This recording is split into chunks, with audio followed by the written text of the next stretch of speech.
What's up internet, Kevin here with TLD bringing you my review of Soul Calibur V for the Xbox 360 and PS3.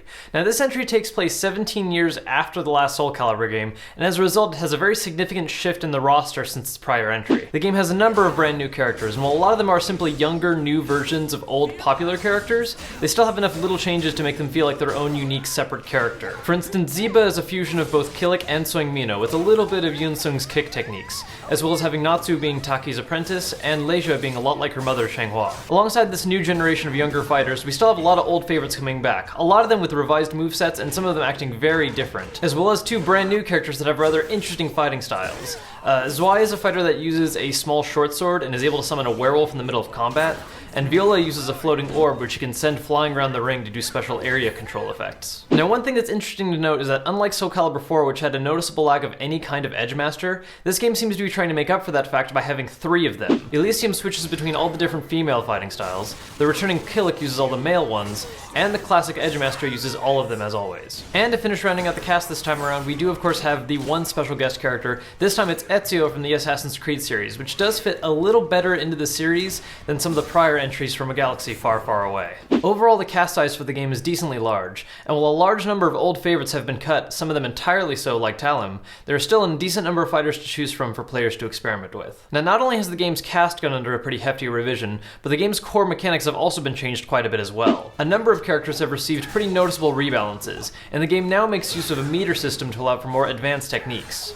Not only is the meter used for performing the classic guard impact maneuver, but it's also used for performing special upgraded versions of normal moves, or for characters to perform their special unique super attacks. While blockable, many of these critical edges are very fast, and when timed properly can really wreck opponents. Some of them just deal a lot of damage, others simply leave an opponent wide open to allow you to perform some massive combos for more skilled players. As far as game modes go, SC5 offers a number of different offline options, in addition to the classic standards of arcade, online and offline versus, and training modes. The game's story mode goes through a number of predetermined battles with pre-picked characters, most normally being the game's new protagonist, Patroclus. While it does make a stronger attempt at having an actual full story mode with cutscenes and fleshed out reasons for characters to be fighting, it ends up falling a little flat this time around. The storyline itself is extremely cheesy, and a lot of voice actors sound like they're not fully invested in what they're trying to do with the plotline. Now given this can be overlooked due to the fact that it is a fighting game and story modes normally aren't the main reason for people to play it, but it does make it just a little nerve-grinding to play through when you want to unlock all the characters.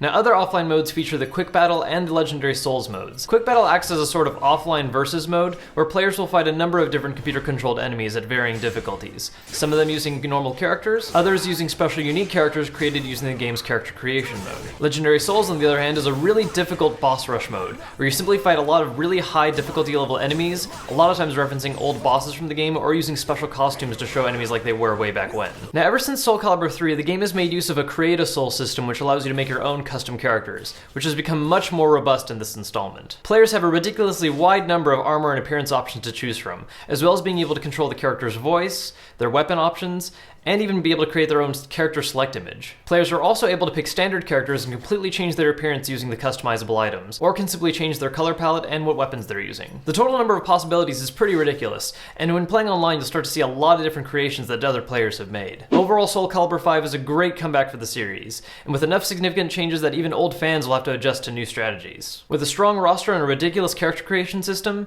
Soul Calibur V is not only a great game for longtime fans of the series, but also a great entry point for fighting game fans that have yet to try it. That's our review for Soul Calibur V. As always guys, thanks for checking out our vids. If you haven't gotten a chance yet, make sure to check out my latest video where I did a review of Final Fantasy XIII 2. And if you want to be extra awesome, make sure to hit that like button, and I'll see you guys next time.